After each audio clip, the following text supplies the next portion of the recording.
오늘 말씀은 느헤미야 12장 1절에서 26절까지 말씀입니다. 느헤미야 12장 말씀은 1차 귀환 때 귀환한 제사장들, 레위인들에 대해서 다시 기록하고 있습니다. 그리고 그 후대의 제사장들에 대해서 자세하게 기록하고 있습니다. 오늘의 말씀은 12장 1절에 보니까 스알디엘의 아들 스룹바벨과 예수아와 함께 돌아온 제사장들과 레위 사람들이 이러하니라. 제사장들은 스라야와 에레미야와 에스라와 그래서 쭉 7절까지 기록되어 있습니다. 1차 때 귀환한 명단으로부터 제사장들에 대해서 다시 기록하고 있습니다.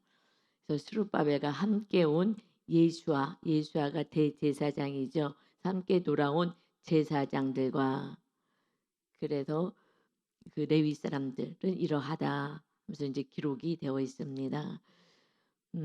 이 지금 계속해서 다시 반복하는 것은 이 또 하반절에서는 좀 더 자세하게 그 제사장들이 누구인지 제사장들 가운데서도 리더가 되는 제사장들이 누구인지를 지금 기록하고 있습니다. 그래서 8절 9절은 레위 사람들은 이러했다. 그리고 10절부터 이제 대제사장 예수와 그 족보 가족의 족보를 기록합니다. 그 족보는 그 아들은 예수아는 10절에 예수아는 요야김을 낳고 요야김은 엘리야십을 낳고 엘리야십은 요아다를 낳고 요아다는 요나단을 낳고 요나단은 앗두아를 낳았느니라 하고 기록되어 있어요. 지금 제사장의 그 대제사장의 그 집안의 족보가 그 자손에 대해서 쭉 기록하고 있어요. 그러니 대제사장의 그 자손들이 얼마나 복을 받은 자손이겠습니까? 정말 가장 귀한 일을 감당하는 거 아니겠습니까? 그럼에도 불구하고 중간에 엘리야십은 요아다를 낳았다. 근데 이 요아다는 이제 세상의 권세를 사랑해서 이제 13장에 타락한 모습이 나와요. 여러분 정말 귀한 가장 귀해서 12장에 다시 처음에 귀환했을 1차 귀환했을 때에 그 제사장 특별히 대제사장과 이 제사장의 가문을 먼저 다시 소개를 합니다. 이것은 하나님의 나라에서 제일 중요한 것은 제사장인 거예요. 그리고 대제사장인 것입니다. 왜냐하면 하나님의 나라는 예배하는 나라예요. 하나님을 경배하고 예배하고 제사하고 백성들이 제사할 때 돕는 거잖아요. 그리고 성전에 들어가서 하나님께 기도하고 중보하며 거룩하게 하는 그 일을 감당하는 자가 없다면 하나님의 나라는 존속할 수가 없습니다. 그렇게 존속할 수가 없는 거예요. 그래서 레위인들이 또 성전에서 섬기는 자들로 같이 기록하고 있어요. 대제사장들, 그다음에 제사장들이 성전에 들어가서 섬기고 그다음에 레위인들은 그 모든 봉사를 성전 안에서 같이 하고 그래서 그 일들을 감당하는 것입니다. 그래서 12절부터 21절까지가 요아김 때예로 시작해요. 요아김이 누구였다고요? 10절에 예수와 1차 귀환했던 대제사장 예수아의 아들 요아김. 그 요아김 때 그 아들 때에 제사장 중에 족장 리더가 된 자가 누구냐? 스라야 족속에는 무라랴요. 그다음 에레미야 족속에는 하나냐요 하면서 그 리더들의 명단이 기록되어 있습니다. 여러분, 하나님은 지금 우리들의 여러분의 수고와 저의 모든 수고를 하늘나라의 생명책에 다 기록하고 행위록에 다 기록하고 있다는 것을 이 말씀 성경을 통하여서 말씀하십니다. 아멘. 나는 그냥 교회만 다닐 거야. 난 일주일에 한 번이야 교회만 다닐 거야. 물론 이것도 하나님의 자녀가 돼서 하나님을 예배하는 거 너무 귀해요. 그러나 이 족장들, 리더들이 기록되어 있어요. 다 기록할 수가 없으니까. 그냥 하늘나라에는 이제 생명책이 기록되고 행위록이 누가 기록되냐? 내가 수고한 모든 것이 다 기록되는 거예요. 세상에서 성공한 거, 세상에서 뭐 높은 지위에 올라간 거 이런 거는 하나도 기록이 안 됩니다. 그냥 세상 나라에서 그냥 100년 안에 이 역대 역대지략에 기록되어 있다. 뭐 이렇게 말씀하신 것처럼 이 왕들도 이 하나님의 나라의 왕들도 이 세상에서 일한 거, 세상에 뭐 한 거 이것은 그냥 역사책에 기록되어 있어라고 얘기하고요. 하나님의 나라에 기록되어 있는 것은 이렇게 하나님의 나라를 위해서 예배하고 하나님을 사랑하는 것이 예배하는 거 아니겠습니까? 성전에서 정말 중보하고 사명을 감당하고 이웃을 사랑하는 거 이런 모든 것들은 하늘나라에 다 기록되어 있습니다. 그것이 우리의 상급이 되는 것입니다. 그러나 이들을 봤을 때에 정말 폐허가 된 그 나라에 세상 사람들이 봤을 때 말입니다. 폐허가 되어서 그 신이 힘이 없어 갖고서는 백성도 지키지 못하여 바벨론의 포로로 끌려간 것 같이 그래서 바벨론 신이 큰 신이고 진짜 신으로 느껴지는 것 같이 보여주고 또 다시 그 어떻게 돌아왔는데 그 다 폐허가 된 그곳에서 하나님을 예배하는 그 모습은 세상 사람들이 봤을 때는 초라하기 그지없을 거예요. 아유 불쌍한 것들 세상에서 제대로 안 되니까 그냥 교회 붙어가지고 그냥 저러고 있구나. 세상 사람들의 관점에서는 초라하게 보일 수도 있습니다.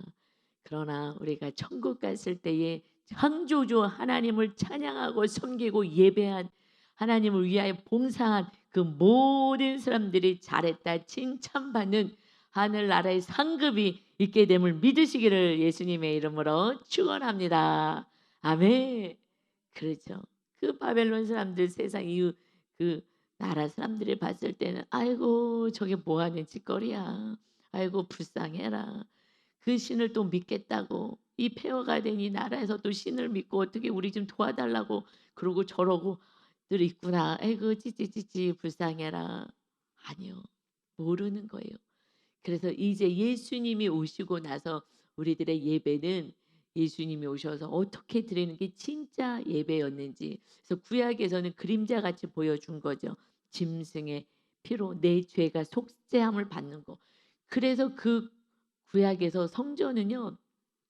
이 짐승을 가져서 내 죄를 내가 안수하고 죄를 전가해서 그래서 짐승들이 죽어 나가는 거예요. 죽어 나가는 거예요.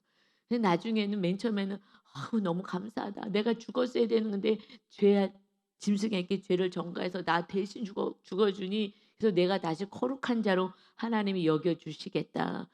결국은 죄의 문제를 다루는 것이 성전이에요. 성전 죄의 문제. 그래서 이 성전에서 이 제사장이 거룩하게 하고 그 피를 바르고 이 번제단에 바르면서 이것을 속죄를 받는 것입니다. 그러니 이 성전에서는요 가면은요 피 비린내가 나는 거예요. 피 비린내가 무슨 피요? 이 짐승의 피가. 그러나 우리들의 이제 심령에는요 예수 그리스도의 보혈의 피가 날마다 뿌려지고 그래서 용서함을 받은 자가 거룩한 자인 것입니다. 이것이 본질이죠. 이것을 그림자같이 구약에서 보여준 거예요. 예수님이 정말 어린 양 희생의 제물로 오셔서 온 인류의 죄를 담당하시고 그래서 우리의 모든 죄가 다 전가되고 주님이 이제 예수님의 이름으로 회개할 때에 죄 사함을 받을 거야. 그러니까 주님이 죽으셨는데 십자가에서 이미 죽으셨는데 그런데 창으로 옆구리를 찔림을 받는 거예요. 다 죽으시고 나서 물과 피를 다 쏟아내신 거예요. 다 쏟아내셔서 우리가 죽을 때까지 정말 지을 모든 죄를 다 씻어주시는 보혈의 은혜예요. 그래서 우리들의 예배가 보혈로 시작해서 주님을 찬양하는 거로 끝나는 거예요. 구원해 주신 주님. 그래서 그날 예배가 누가 예배를 성공하느냐 일찍 와서 회개하고 주님의 보혈을 찬양하고 두 손 들고 정말 감사할 때에 하나님께 영광을 올려드릴 때 하나님의 영광을 찬양 중에 받으시고 그러고 나서 말씀으로 우리를 통치하시고 말씀으로 성령으로 충만케 하여 주시는 것입니다. 그런데 회개가 없이 예배해서 그거는요 그냥 꽝인 거죠. 예배가 그러니까 마당만 밟는 거예요. 하나님을 만나질 못한 거예요. 만나야 되는 것은 내 죄가 속죄함을 받는 것이 예배인 거예요. 예배. 이건 너무나 귀한 거예요. 그러고 나서 하나님을 찬양하는 거잖아요. 사실은 정확히 우리 교회가 잘하고 있는 것은 준비 찬양. 제가 이제 맨 처음에 준비 찬양 그러면 막 윤다주 전사가 막 조금 준비 찬양이 어디 있냐고 준비 찬양이 하나님께 찬양을 드리는 건데 야 그런데 우리는 계속해서 준비 찬양이라고 하는 말을 너무나 뭐 평생 들은 거잖아요. 딱 11시 사도신경 딱 시작하면 그때부터 본예배. 그다음에 그전에 찬양하는 것은 준비 찬양입니다로 너무 너무 오랜 시간 입에 배 가지고 입에 배서 그런 거야. 그래 맞다. 우리가 딱 11시에 하나님 앞에 그러니까 이 10분 전이라도 와서 좀 10분 전 회개하고 그러고 사도신경 신앙 고백하고 그다음에 하나님을 마음껏 이제 용서받았으니까 찬양하고 시작하자. 그래서 11시 부터 찬양이 시작했더니 설교 들을 때 고때 맞춰서 또 와요. 하나님을 찬양하고 경배하고 해야 되는데 너무 그게 안타까운 거예요. 그래서 이제 신약에서는 어떻게 예배를 드리냐? 예수님이 오셔서 이제 예배를 구약의 예배처럼 드리지 않잖아요. 주님이 희생 제물이 되어서 우리를 깨끗해 한 그리고 하나님의 받으시는 예배는 요한복음 4장 23절 24절에 아버지께서 참되게 예배한 아버지께 참되게 예배하는 자들은 영과 진리로 예배할 때가 오나니 곧 이때라. 예수님이 말씀한 거 내가 왔어. 이때 온전한 예배가 드려질 것을 이제 구약에서 계속 말씀하신 것이다. 그러니 이때야. 아버지께서는 자기에게 이렇게 예배하는 자들을 찾으시느니라. 하나님은 영이시니 예배하는 자가 영과 진리로 예배할지니라. 아멘. 영과 진리로 예배해야 돼. 어떻게 영이 뭐예요? 영. 성령으로 예배하는 거예요. 여러분 우리 안에 성령님이 거하시지 않으면요. 그러면 성령 충만하지 않으면 전혀 진리도 알 수가 없습니다. 여러분 영 성령으로 그냥 앉아갖고 앉아서 왜 예배 때 다리를 꽂고 팔짱을 끼고 이러고 듣느냐? 영으로 예배하지 않았다는 얘기예요. 그냥 목사님이 말씀 이렇게 준비해서 목사님이 설교한다고 얘기하는 거예요. 여러분 인간이 제가 하는 게 제가 어떻게 이 말씀을 알아요? 인간이 알 수가 없어요. 성령님께서 알려주시고 그래서 내가 성령 충만할 때가 토요일이 가장 성령 충만한 날이에요 정말. 그리고 이제 주일로 그러니까 정확히 얘기하면 토요일 날이 제일 깨끗한 날인 것 같아요. 토요일 날이 회개를 어마어마하게 하거든요. 저는 회개를 어마어마하게 하나님 회개가 하지 않으면 성령이 충만하지가 않으니까 그러면 진리를 몰라요. 그래서 딱 토요일 날에 말씀을 받고 제가 먼저 이 말씀을 이제 본문 말씀이 우리 주 묵상의 주일 말씀이니까 이것을 금요일 날 다 준비하고 토요일 날은요 철저하게 회개하고 막 성령 충만만 하는 거예요. 성령님만 거하시면 되니까. 그래서 성령님이 이제 말씀의 깊은 진리 속으로 저를 이끌어 가니까 그래서 제가 이제 깨달았잖아요. 그러고 나서는요 이제 저녁 때 집에 가기 전에는 이제 그 중간에 기도 계속하면서 하나님 이 말씀대로 살라고 주셨죠. 제가 이 말씀 받습니다. 제가 이 말씀 그대로 살겠습니다. 하면서 뿌리 내리기 기도를 해요. 오늘 이 말씀이 1대지, 2대지, 3대지 이런 말씀 주셨죠. 제가 그대로 살겠습니다. 하나님 그대로 살 수 있게 해주세요. 하고 토요일 날 충분히 기도하고 이것을 제 마음에 완전히 심어놔요. 말씀을 딱 심고 그리고 주일날 와서 여러분에게 하나님의 말씀을 하나님의 주신 말씀 내 심령 안에 심겨진 말씀 그 말씀을 여러분에게도 선포하는 거예요. 이것을요 목사님들이 인간적으로 뭐 연구해 갖고 이건 혼적으로 설교하는 거예요. 절대 그렇게 하면은요 성령님이 역사할 수 없어요. 영과 진리로 예배해야 되는데 그래서 온전히 성령님이 거하여서 정말 성령님이 선포하시는 이 말씀 목사가 내가 정말 먼저 말씀을 받고 하나님의 그대로 1대지, 2대지, 3대지 말씀대로 제가 살겠습니다. 하고 이 말씀을 외우고 제 심령 안에 완전히 새겨 놓고 그러고 여러분에게 하나님 말씀 제가 먼저 받았습니다. 여러분 이 말씀대로 같이 삽시다. 라고 전하는 거예요. 그러니 사실은 두렵고 떨림으로 저도 전하지만 여러분도 두렵고 떨림으로 하나님의 말씀을 받되 하나님은 그렇게 영과 진리로 예배하는 자를 찾는다. 그래서 그들이 하나님을 만나는 거예요. 어떻게 먼저 회개가 돼야지 성령으로 충만해지죠. 여러분이 먼저 성령으로 충만해져야 그 다음에 진리의 말씀을 받는 거예요. 그래서 우리 한 권사님이 오신 지 1년 됐는데 저는 강권적인 은혜를 요번엔 그 권사님 주셨다고 해요. 이 진리를 아무리 전해도 잘 모르시는 분이 태반인데 그리고 받고 싶지 않다고 이러신 분도 너무나 많은데 그런데 아침 저녁 막 강권적으로 하나님 기도시키니까 성령 충만하고 막 열심히 기도하고 그래서 이 말씀을요 진리를 알아요. 그냥 말씀대로 살려고 하지만 그러나 1 단계예요 사실은 1 단계.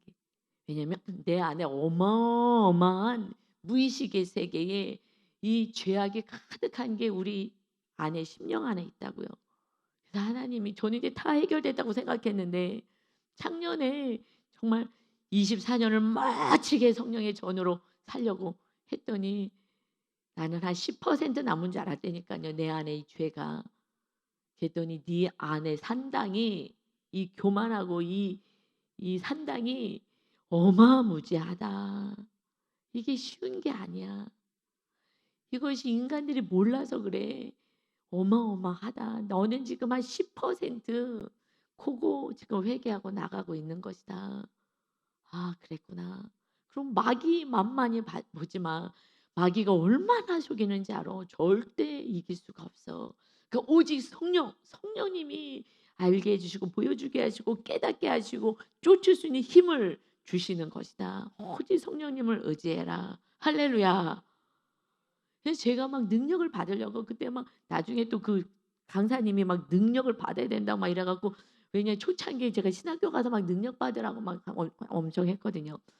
근데 주님은 신학교 때 저한테 찾아와서 "너가 능력 받으면 더 교만해진다. 너가 죽어지면 너 자아가 깨어지면 내가 주님이 성령님이 임하신다. 그것이 너는 이런 삶을 이제 이런 사역을 감당해라." 신학교 때 사실은 환상과 함께 주님의 목소리와 함께 주신 거예요. 그래서 그랬는데 이제 와서 하는 거예요. 그러니까 진리가요 마귀가 엄청 가려요. 엄청 가려서 막 능력 받고 막 신유사 받고 조용기 목사님처럼 막 그래 막 엄청 붕대잖아요. 사람들이 막 엄청 능력 있다고 막 그래 갖고 막 붕대고 막 이러잖아요. 그러니까 우리 막 신학교 때 막 능력 받는 게 그게 목표였어요. 막 조용기 목사님이 스승이었으니까 그 목사님처럼 신유사 받자고. 그랬는데 주님이 "교만해진다. 그렇게 하는 게 아니야. 너가 죽는 거야. 너의 자아가 내려놓는 거야. 그러면 내가 너 안에서 주님이 일하실 거야. 그렇게 해야지 겸손해지고 그러니까 오직 너를 내려놓고 너를 무너뜨리는 그 훈련을 해라." 그래서 너무나 오래 걸렸어요. 정말 저는 한 걸음 한 걸음 맨 처음에 기어가면서 영적으로는 다 애기니까. 그러면서 정말 기어가면서 그냥 회개하면서요. 그냥 신학교 때도 거의 혼자 기도굴에 들어가서 그냥 거의 사람들하고 별로 얘기도 하지도 않았어요. 그래서 지금 뭐 거기 뭐 하나도 안 만나고 그냥 뭐 관심도 없지만은 계속 나오라 그러고 막 카톡방에 초대를 하더라고요. 그럼 내가 다시 빠져나오면 또 하고 또 하고 귀찮아서 그냥 놔둬요. 안 읽어요. 그래서 그들에게 항상 이 일이 남아 있을 거예요. 저는 안 읽어 거기.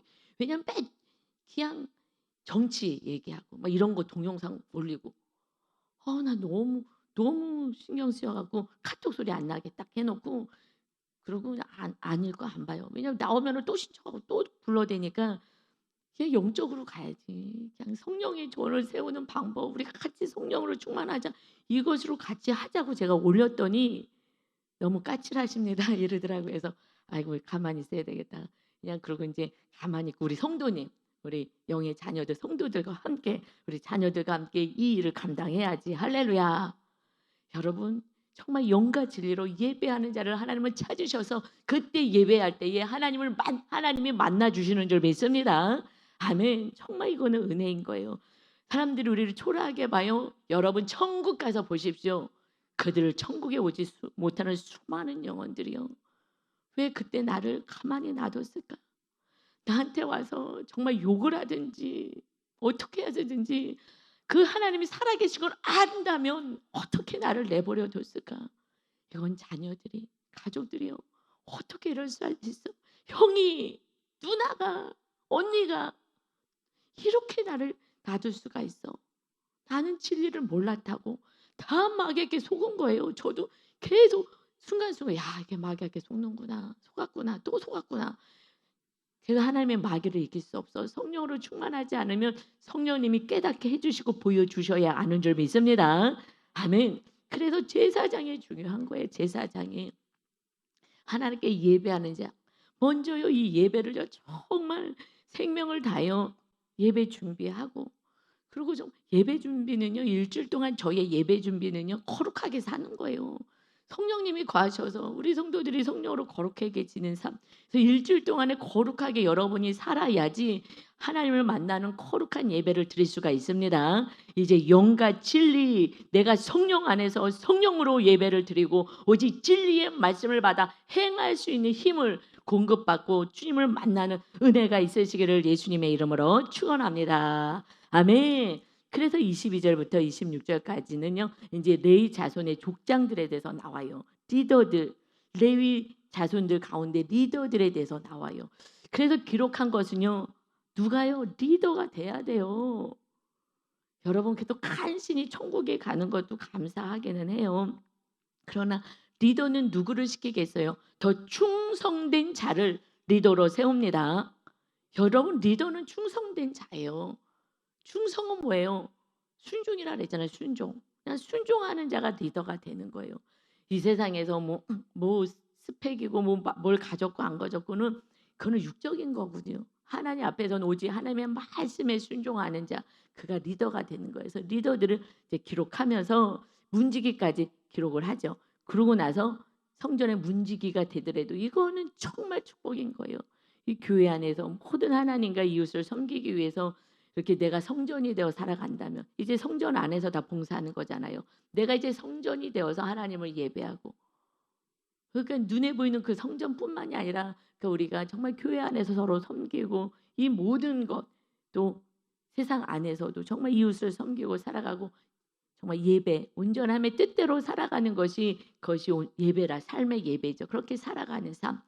그래서 이 모든 것은 26절에요. 마무리로 이 상의 모든 사람들은 이 모든 기록된 사람들은 요사닥의 손자 예수아의 아들 요야김과 총독 느헤미야와 제사장 겸 학사인 에스라 때에 있었느니라. 그때 같이 완전히 리더들 그들과 함께 한 마음이 되어서 하나님의 뜻을 이루는 성전을 재건하고 성벽을 재건하고 그다음에 에스라를 통하여서 이제 말씀으로 다시 세워가는 이 일을 한 같이 하나가 되어 하나님의 일을 이룬 자들이다. 그래서 맨 마지막 결론은요. 최고로 순종하고 충성된 자가 누구 있느냐? 이것은 요사닥의 손자 예수야. 예수아가 대제사장이죠. 대제사장의 아들 요아김. 그때에 같이 섬겼던 거예요. 1차 귀환이 벌써 100년 전이니까 그 아들 요아김이 대제사장 때. 그러니까 처음에 누가 나요? 대제사장. 대제사장이 제일 중요한 거예요. 이 세상에서 제일 중요한 게 대제사장이에요. 대제사장이 누구이냐? 예수 그리스도가 대제사장으로 이 땅에 오셨습니다. 예수님이 대제사장으로 오셨어요. 그러고 나서 총독. 이 세상에서 일을 하면서도 총독. 이 세상에 일을 하면서도 그가 정말 하나님 나라의 충성을 다하는 자. 세상에서 높은 지에 올라가면 그냥 세상에서 더 높이 올라가려고 하는데 하나님의 뜻을 위하여 하나님의 나라를 위하여 자기의 그 높은 자리도 딱 내려놓고 하나님의 나라를 세우겠습니다 하는 그가 그 다음에 가장 귀한 대제사장 다음으로 총독 느헤미야가 존귀한 자리에 나오는 거예요. 세상에서 직장 가졌다 그러면 직장에서만 높아지고 막 이렇게 살고 하려고 그러는데 이 총독은 내려놓고 세상 가운데서도 하나님의 나라에 관심을 두는 자, 우리 안에 성전 세우기에 힘쓰는 자, 그가 하나님이 정말 존귀케 하시는 하나님 나라에 기록될 줄 믿습니다. 그리고 제사장 겸 학사, 정말 이 말씀 안에서 말씀을 가르치는 자, 이거 너무나 귀한 거죠. 여러분, 그 대제사장, 예수님이 이 땅에 대제사장으로 오셨습니다. 왜 오셨어요? 우리 죄값을 치르러 오셨어요. 그런데 대제사장이 구약에서 어떤 일을 감당했느냐? 1년에 한 번 제사장들은 지성소로 못 들어가요. 그런데 대제사장이 없으면은 이거는 큰 문제가 생겨요. 왜냐하면 1년에 한 번 대속죄일이 있어요. 그때 온 백성의 죄와 이 성전과 모든 기물을 거룩하게 하는 짐승의 피로 거룩하게 하는 그 의식을 치릅니다. 그래서 대제사장이 없으면 온전한, 왜냐하면 회개를 안 한 영혼들도 있잖아요. 그런데 그냥 다 그들을 한꺼번에 다 거룩하게 하는 속죄일이 있어요. 속죄일. 그래서 하나님이 강권적으로 용서를 해주시는 거예요. 그래서 어떻게 해요? 지성소로 들어가서 지성소에서 법궤 십계명이 있는 상자 뚜껑을 속죄소라고 얘기해요. 시은자, 주님의 은혜가 거하는 곳. 그곳에서 너희를 만나리라. 말씀대로 십계명대로 안 산 그 삶을 내가 이제 강권적으로 그저 용서할 거야. 짐승의 피로. 그런데 그것이 이제는 예수 그리스도의 피잖아요. 말씀대로 안 산 거를 너희들을 용서할 거야. 그때 그곳에서 용서받은 자가 하나님을 만나는 성령의 충만함을 입는 것이야. 그러니까 성령의 충만함을 입는 게 아니야. 지성소는 성령의 전이니까 그때 용서함을 온전히 받는 것입니다. 이제 우리는 성령의 전이 됐어요. 우리가 해서 그때 용서함을 온전히 받을 때 마음의 기쁨이 확 오는 거예요. 그때 여러분 우리가 뭐 막 마음이 좀 힘들었을 때 회개했을 때 딱 회개하는 순간에 막 뭐가 무거운 짐이 사라진 것 같고 막 기쁨이 확 올라오잖아요. 그것이 하나님의 만나 주신 거예요. 그 속죄소에서. 왜냐하면 지금은 예수님이 오셔서 그 휘장을 찢었잖아요. 성소하고 지성소의 사이를. 그래서 찢으셨어요. 찢어 놓으셨기 때문에 그러나 제가 이제 신앙생활 하다 보니까 디테일하게 지성소까지 갔을 때의 그 삶은 주님은 찢어져서 우리는 모두가 주님을 만날 수가 있는 은혜가 있어요. 근데 언제냐? 정말 십계명 말씀대로 살지 않는 것을 회개했을 때 그때에 주님을 만나는 은혜가 있습니다.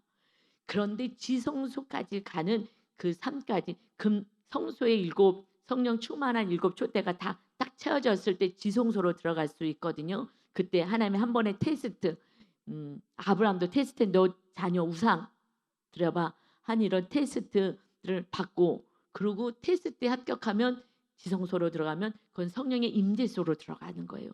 그때는 확실히 정말 내 열심을 해서 막 기름 집어넣고 막 이런 노력을 좀 덜 해도 되는 지성소로 들어가는 은혜가 반드시 있어요.